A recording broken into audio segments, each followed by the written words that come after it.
नमस्कार मंडळी, मी आहे मेधा आणि तुम्ही ट्यून केलंय 90.4 ग्रीन FM आणि आपण ऐकतोय डॉक्टर्स रूम हा कार्यक्रम. मंडळी, आपल्याकडे साखरेवर अनेक म्हणी आहेत. साखरेचं खाणार त्याला देव देणार, किंवा आपण एखादी खूप चांगली आनंदाची गोष्ट आपल्या आयुष्यात घडली की तोंडात साखर घालतोय एकमेकांच्या. म्हणजे कोणतंही चांगलं काही घडलं, काही चांगलं काम झालं तर त्याला साखरेची साथ म्हणजे गोडाची साथ अगदी नेहमी असते. आणि आपल्याकडे आपल्याला माहिती आहे की सणावारी आपण गोडधोड केल्याशिवाय आपला तो सण पूर्ण होत नाही.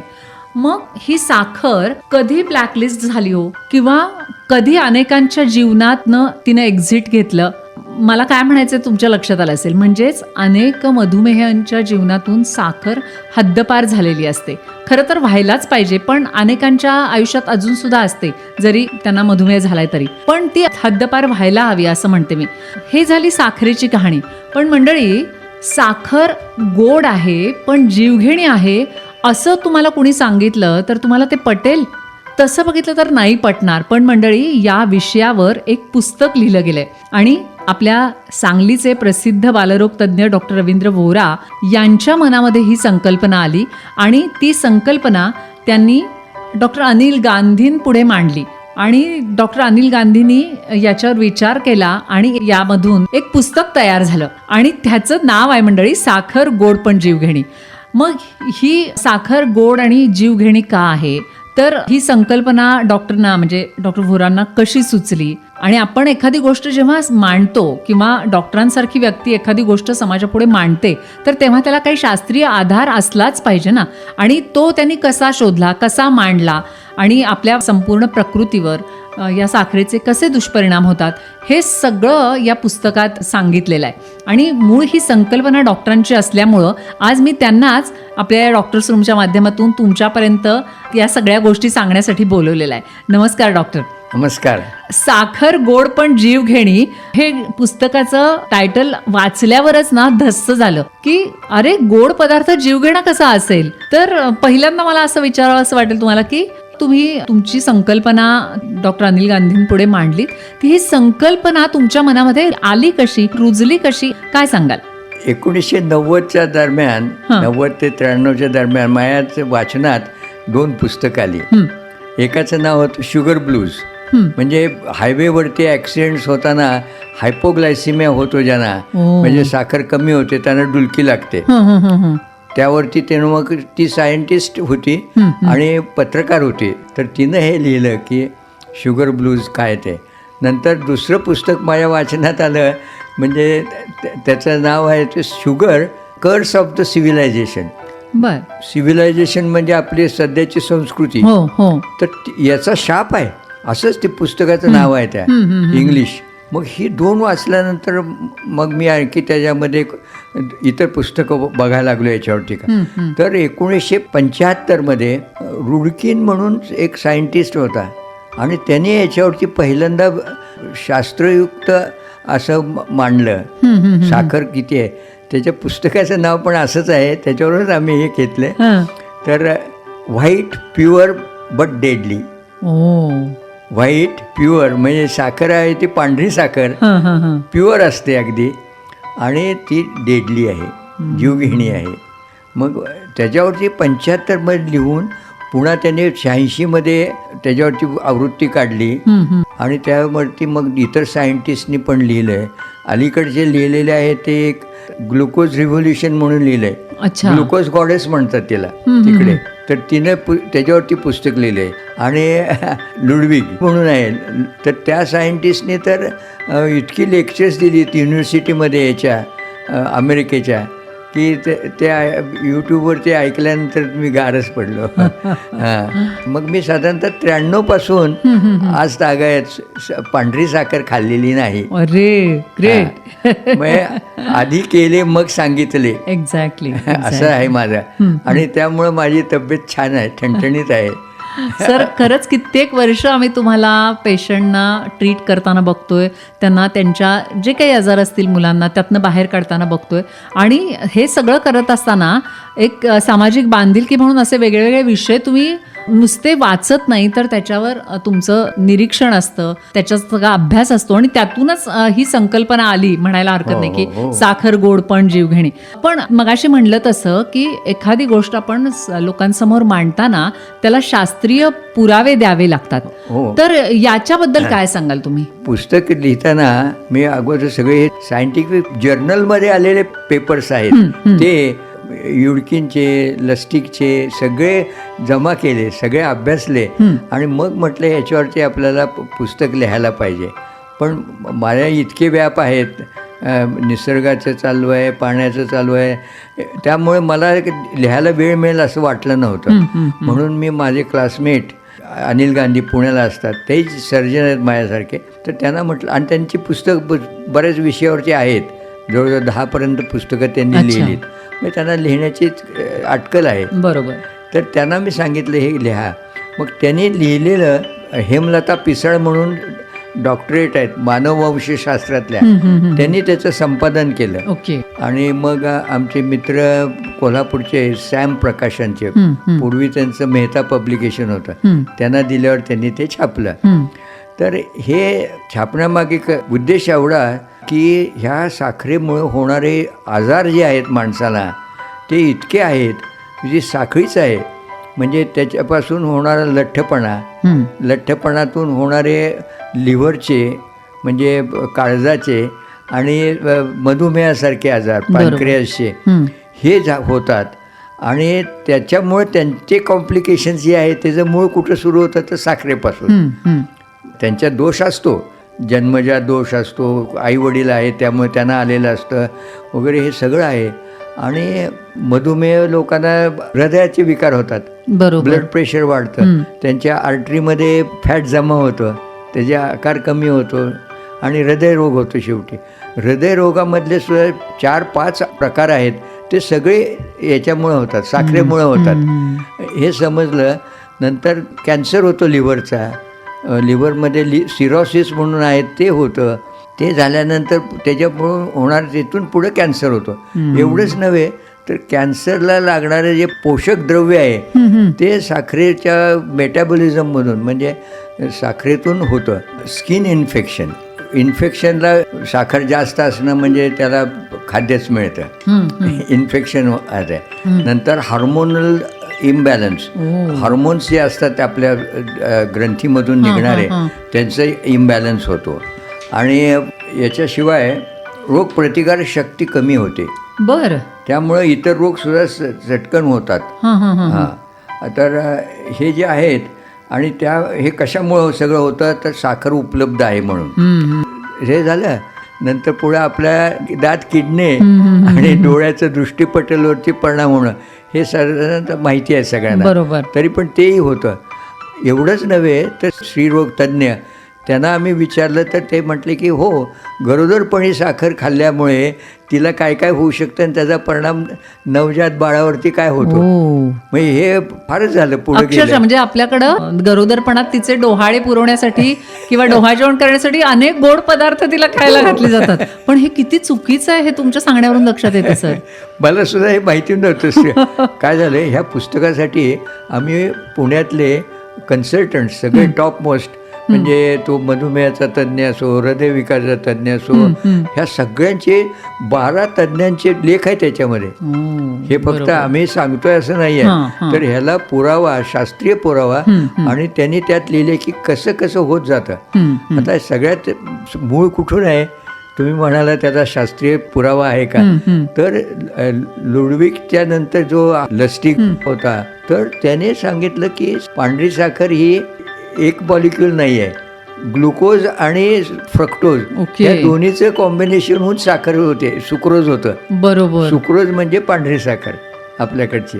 याच्यातलं ग्लुकोज जे आहे ते शरीरात गेल्यानंतर आपल्याला जी एनर्जी लागते, हातपाय हलवायला किंवा सगळ्या इंद्रियांना एनर्जी, ती त्या ग्लुकोजपासून तयार होते. बरोबर. म्हणजे त्यांनी काही होत नाही.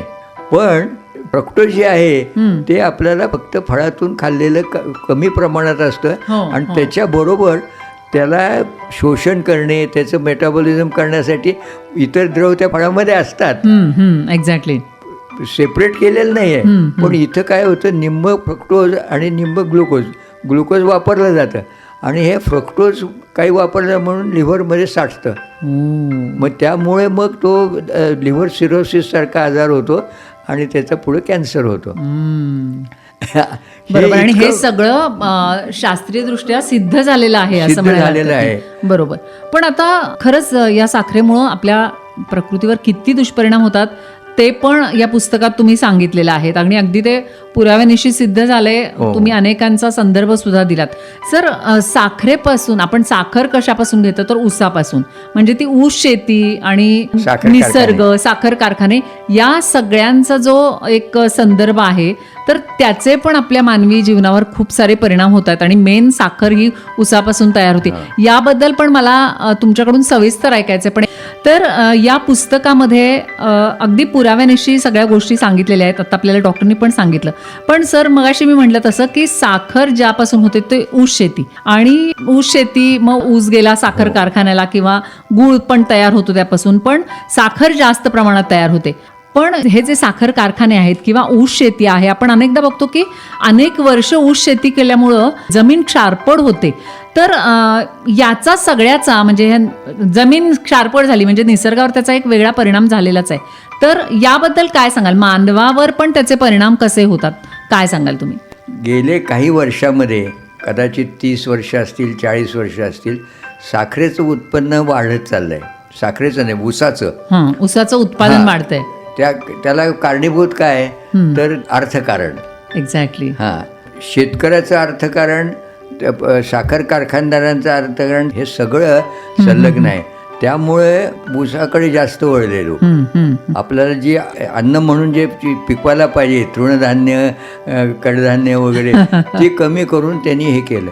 तर याच्यामुळं काय झालं की ऊसामुळे जमीन, म्हणजे जमिनीचं पोत, नंतर त्याच्यात असणारं तिथून वाहून जाणारं पाणी ते शेवटी ओढ्याला, नदीला मिळतं जमिनीच्या खालून. बरोबर. 2 नंतर त्या ऊसापासून जेव्हा आपण हे करायला जातो साखर कारखान्यामध्ये, तिथंसुद्धा मी पुढे सांगतो काय होतं ते, पण तिथंसुद्धा हवा, पाणी आणि जमीन ह्या तिन्हीचं प्रदूषण होतं आणि त्याचे परिणाम मग माणसाला भोगावे लागतात. तर काय होतं आहे, ऊसाला किंमत मिळते चांगली, ते आरामशीर काम आहे तिथे. म्हणजे त्याला पिकवायला, इतर धान्याला जशी मदत करायला तसे काही नाही. एकदा लावलं की वर्षभर आराम. पाणी द्यायचं ते सुद्धा पाटाने, म्हणजे ते सोडलं, रात्री सोडलं तर चालू असतं. डुबुक आवाज आला, दगड टाकला की त्याला कळतं अरे भरले पाणी आता. म्हणजे असं आपल्या धरणामध्ये साठलेलं पाणी 80% पाणी आज ऊस शेतीला जाते. म्हणजे आपल्याला प्यायला पाणी नाही, तुटवडा आहे सगळा. परंतु हे ऊस शेतीला इतकं पाणी जात आहे. जरूर नसते त्याला एवढ्या पाण्याची, म्हणून आम्ही त्याला अल्टरनेटिव्ह शेती पण सांगितले. ते तो आज विषय नाही म्हणून तो बोलत नाही. तर हे होतं. नंतर रासायनिक खतं इतकी टाकतात त्याच्यामध्ये की ते ऊस किती वापरतो, रोप किती वापरणार आहे, त्याच्याशिवाय राहिलेलं जे आहे ते जमिनीत राहतं आणि खाली जातं. आणि काळी माती असेल तर त्याचं चिखल झालं होतो आणि काळ्या मातीतून मग चिखल झाला की ते वाहून जात नाही, तिथंच राहतं. मग त्यामुळे क्षारपड जमिनी झाल्यात. हजारो एकर जमिनी क्षारपड झाल्यात. तसंच कारखाने तोडून नेतात आणि बिल आपोआप जमा होतं याच्यामध्ये. मला हे सगळं माहिती आहे कारण मी पण ऊस पिकवलेलं आहे. तर त्यामुळे काय झालं की एकामुळे दुसरं कारखाने काढायचे म्हणून कारखाने, त्यामुळं ऊस निघाला. असं सगळं होत गेलं. आणि आता कारखान्यात काय होतं, ऊसाच्या रसापासून सुक्रोज तेवढी बाहेर काढली जाते. अच्छा. निसर्गामध्ये कुठलाही पदार्थ स्वतंत्रपणे प्युअर फॉर्ममध्ये नाही आहे. हवा घ्या, पाणी घ्या, सगळ्यामध्ये काहीतरी एक कॉम्बिनेशन आहे. धान्यामध्ये तर आहेच, सगळ्या जीवाणूमध्ये आहे. तर हे काढून प्युअर फॉर्ममध्ये काही निसर्गाने तयार केलेलं नाही आहे. H2O आहे, हवाचं O2 आहे, पण त्याच्याबरोबर कार्बन डायऑक्साईड आहे, नायट्रस ऑक्साईड, हे सगळे त्याच्याबरोबर आहेत. तर हा एकच पदार्थ असा आहे की तो आपण सेपरेट केला. मग तो शोषण करण्याकरता जे व्हिटॅमिन्स लागतात जे ऊसाच्या रसात असतात, तर ते नसतात. मग ते अपव्यय होतो, पुरवावे लागतात शरीराला आणि जाऊन ते शोषण लगेच होतं त्याचं. प्युअर फॉर्म मध्ये असल्यामुळे प्युअर फॉर्म पचन करावं लागत नाही. खाल्लेली साखर तात्काळ याच्यामध्ये जाते. पण ती गेल्यामुळं काय होतं, स्वादुपिंडामधून इन्शुलिन जे सिक्रिट होतं त्याला सूचना मिळते स्वादुपिंडाला की साखर आलेली आहे रक्तामध्ये, त्यासाठी इन्शुलिन थोडंसं जास्त पाहिजे. पण ते जरुरीपेक्षा जास्त जातं, म्हणजे यो होतं. आपण इतर कार्बोहायड्रेट, तुम्ही चपाती खा, भाकरी खा, त्याच्यातून जी साखर मिळते आपल्याला ती हळूहळू त्याचं पचन व्हावं लागतं, म्हणजे शोषण, पचन आणि मग त्याचं वर्गीकरण असं झाल्यावरती साखर मिळते आपल्याला. म्हणजे रक्तातली साखर हळूहळू वाढते आणि हळूहळू कमी होते. पण इथं कसं होतं, स्पाइक्स येतात त्याला, बरोबर, वर खाली होतं आणि त्याच्याबरोबर इन्शुलिन पण जातं. मग ते इन्शुलिनमुळे ती साखर नॉर्मल जी पातळी असते त्यापेक्षा खाली जाते. असं सगळं होतं आहे. म्हणजे साखर कारखाने, त्याच्यातून मळी, नंतर पाचूट जाळणं, हे जे सगळं आहे त्याचं सगळं शेवटी माणसापर्यंत ते प्रदूषण. बरोबर. म्हणजे ह्या ऊसापासून जी साखर बनते त्याचा परिणाम तर वाईट होतो हे आपण आपल्या पुस्तकातून सांगितलेलंच आहे. पण ऊस शेती आहे किंवा कारखान्यातून होणारं प्रदूषण आहे त्याचा पण मानवी जीवनावर डायरेक्ट परिणाम होतोय आणि आपलं जीवन सगळं प्रदूषणमय झालंय असं म्हणायला हरकत नाही. आता आपल्याकडं सर्रास वेगवेगळी शीतपेय असतील किंवा आपल्या घरात चहा बनतो तर त्यातून किंवा अनेक गोड पदार्थ घरात बनतात त्यातून आपल्या शरीरात सतत साखर जात असते. पण आपल्याकडं असं नाही की बाबा साखरेवर काहीतरी नियंत्रण ठेवण्यासाठी कर लादलेत किंवा त्याच्यावर काहीतरी नियंत्रण ठेवण्यासाठी काही उपाययोजना केल्यात. आपल्याकडे नाहीत, पण बाहेरच्या देशांमध्ये असे काही नियंत्रणं लावलेली आहेत. जरूर. हे सगळं संशोधन निरनिळ्या याच्यातून प्रसिद्ध झालं. ते इंग्लिश मीडियममध्ये ते तिकडेच राहिलं. आणि संवेदनशील देश जे आहेत त्यांनी एक जर्मनीने टॅक्स लावला, शुगर टॅक्स, की तो ऐकिवात सुद्धा नाही आपल्याकडे, शुगर टॅक्स नाही आहे. नंतर काही यांनी असं केलं की ट्रॅश फूड आणि कारखान्यात तयार होणारं फूड इतकं वाढलंय सध्या आणि बाहेरून आणून खायचं, स्वतः करायचं नाही. तिकडे कसं आहे की नवरा बायको दोघंही काम करतात आणि घरात दुसरं कोणी नसतं म्हणून ठीक आहे. पण आपल्याकडे ती प्रथा आलेली आहे आणि पेय जी तिकडे केलीत त्याच्यामध्ये कोका कोला आहे किंवा तसे स्प्राईट आहे, त्याच्यामध्ये साखरेचं प्रमाण फार आहे आणि ते कळत नाही पिताना. आणि इतकं लहान मुलं सुद्धा ते पिऊ लागलेली आहेत. हां, त्यामुळे ते साखरेचा दोष जास्त वाढलेला आहे. पण तसं आपण काही केलं नाही. तिथे शाळेमध्ये जेवण पुरवतात तर 13 वर्षापर्यंतच्या मुलांना साखरेचा एकही पदार्थ शाळेमध्ये दिला जात नाही. मग हे त्यांनी पाळलंय, आता काही देशांनी पाळलंय. मग जेणेकरून त्यांना समजल्यानंतर हे होईल. आता याचा उद्देश काय, ह्या पुस्तकाचा मराठीमध्ये आहे. निदान इथं महाराष्ट्र आणि उत्तर प्रदेश हे 2 ठिकाणे जे अशी आहेत की तिथं साखर जास्त तयार होते, तिथं तरी परिणाम व्हावा. आता याच्यानंतर आम्ही ते इंग्लिशमध्ये आणि हिंदीमध्ये आणणार आहोत आणि दक्षिणेसाठी त्यांच्या भाषेमध्ये तिथले लोक बघून त्यांच्याकडे हे देऊन ते करायचे. आता तातडीने करायचं म्हणजे इंग्लिश आणि हिंदी. म्हणजे या पुस्तकाचं भाषांतर वेगवेगळ्या भाषांमध्ये करायची पण तुमची तयारी आहे. त्यासाठी योग्य ती प्रोसेस जी असेल ती केली जाईल. पण एकूणच तुम्ही सर्जन आहात सर, लहान मुलांचे सर्जन आहात. तुम्ही अनेक लहान मुलांना ट्रीट करता आणि स्त्रीनं प्रेग्नन्सीपूर्वी काय काळजी घ्यायला पाहिजे याबद्दल सुद्धा तुम्ही अनेकांना मार्गदर्शन करता. इथून जाता जाता तुम्ही काय सांगाल, म्हणजे भविष्यात ज्या माता होणार आहेत त्यांच्यासाठी किंवा ज्या प्रेग्नंट लेडी आहेत त्यांच्यासाठी आणि ज्यांची बाळं अगदी लहान आहेत किंवा छोटी छोटी मुलं आहेत 3-4 वर्षाची, या सगळ्यांसाठी एक काय मोलाचा संदेश द्याल जाता या साखरेला धरून? अगदी सोपं आहे. साखरेचे पदार्थ द्यायचे नाहीत त्यांना. आईने सुद्धा दुधात साखर टाकायची नाही. तिचं अंगावरचं दूध आहे ते कंपल्सरी पाजलं पाहिजे पहिले 6 महिने. दुसरं काही द्यायचं नाही. अगदी काय आजार असेल त्याला तरच दूध जे बाहेर फॉर्म्युला मिल्क म्हणतो आपण, फॉर्म्युला. आणि 6 महिन्यानंतर पुढच्या 2 वर्षापर्यंत ते अंगावरती पाजलं पाहिजे, तर त्याला मिळणारे पोषण सगळं मिळतं. स्त्रीच्या स्तनामध्ये हार्मोन्स आहेत, ते त्यांना कळतं की आता बाळाचं वय काय झालंय, आणि त्याप्रमाणे त्याची म्हणजे दुधाची क्वालिटी बदलत असते. सगळ्या दुधाला तेच आहे असं नाही आहे. तर सुरुवातीच्या दूध आणि नंतरचं दूध हे फरक आहे. तर ते तसं आहे. आणि बाहेरचं तयार खाऊ नये हे त्यांनी शिकवायला पाहिजे मुलांना. अच्छा. म्हणजे सरकारने नियम आणून शाळेतलं जेवण जे मिळते ते बदलायचं त्याला फार वेळ आहे. बरोबर. परंतु सुरुवात घरापासून केली पाहिजे. आपल्या घरामध्ये हे नाही. बट त्याला पर्याय आहेत, पण हा नाही बरं का. गोळ्या मिळतात शुगर फ्री गोळ्या, त्या सुद्धा त्याचे पण दोष आहेत. एक्झॅक्टली. तर त्याच्यापेक्षा गुळ चांगला. गुळामध्ये काही दोष नाही. आम्ही तर असं म्हणतो याच्यामध्ये की प्रत्येक साखर कारखान्याला त्यांच्या कॅम्पसमध्ये गुऱ्हाळ केली पाहिजे. म्हणजे मग शेतकऱ्यांचे जे पाहिजे त्यांचा माल घेऊन जायचा, त्याचे गुळ करायचा, त्यांना पैसे द्यायचे, हे सगळं होईल. तर साखर कारखान्याला परवानगी पाहिजे आणि नवीन कारखाने नको. बरोबर. त्याच्यामुळे काही बिघडणार नाही कोणाचं. बरोबर. एकूण म्हणजे वयात येणारी मुलं किंवा प्रेग्नंट लेडी, स्तनदा माता आणि छोटी मुलं या सगळ्यांनी साखरेपासून दूर राहायला पाहिजे. इतकंच एक आपल्याला कन्क्लुजन यातून काढायला येईल. तर मंडळी, तुम्ही हे सगळं ऐकलं असेल आणि डॉक्टर व्होरांसारखे तज्ज्ञ डॉक्टर आपल्याला हे सगळं सांगतायत. त्याच्या मागं त्यांचा इतका अभ्यास आहे, बरेच जर्नल्स त्यांनी वाचलेली आहेत, संशोधनात्मक जे लिखाण आहेत व्यवस्थित त्याचा अभ्यास केलेला आहे आणि त्यातूनच त्यांना ही संकल्पना सुचली की साखर गोड पण जीवघेणी. आणि हे इतकं चांगलं पुस्तक आहे. तुम्ही नक्की हे पुस्तक तुमच्या वाचनात आलं तर वाचा किंवा विकत घेऊन वाचा म्हणेन मी.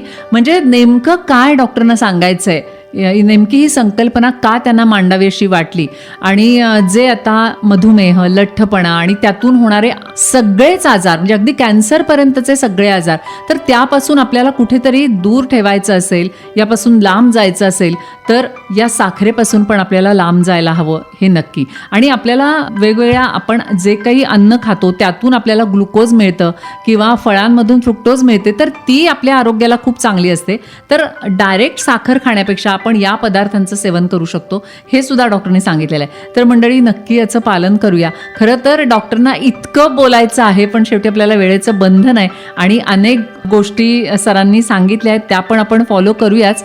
सर, आणखी काही तुम्हाला बोलायचं आहे होते? मला काय बोलायचं आहे की प्रकृतीवरती परिणाम होणारे जे आहेत दुष्परिणाम आणि आजार आपण आता बोलला ते, तर त्याच्यावरचे तज्ज्ञ आपल्याकडे आहेत. त्यांची आम्ही IMA मध्ये भाषण ठेवले होते. तर माझी अशी इच्छा आहे की मी काही फारसं मांडलं नाही आहे, त्याच्यातले टेक्निक सांगितलं नाही, हे कसं कसं होत जातं, मेटाबॉलिझम काय आहे वगैरे. तर ते सांगण्याकरता आपण त्यांना इन्व्हाइट करूया. सर, चालेल. आपण असं करूया, पुढच्या डॉक्टर्स रूमच्या भागात आपण यातले काही तज्ज्ञ असतील, म्हणजे डायबिटॉलॉजिस्ट असतील किंवा एंडोक्रायनॉलॉजिस्ट असतील, तर त्यांना आपण बोलवून त्यांचा व्ह्यू काय आहे या पुस्तकाबद्दलचा किंवा नेमकी कारणं त्यांना काय सांगायचे, तर ती आपण जाणून घेऊया त्या लोकांच्याकडून.